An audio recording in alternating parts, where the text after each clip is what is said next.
The District Sports Office of South West Garo Hills today organized a 10-kilometer road run with the theme Garbage Free India.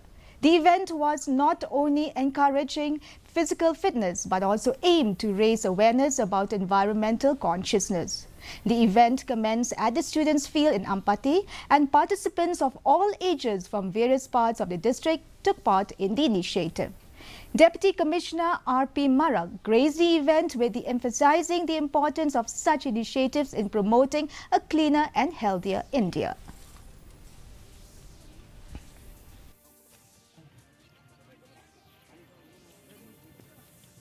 We as an organizer, we are trying to improve the garbage free. Like people are not aware, but still we are trying to motivate them. We are trying to tell them, give awareness. With this, I think the youth of Southwest Garo Hills are getting encouragement, and I hope I'll be conducting more such events in the future.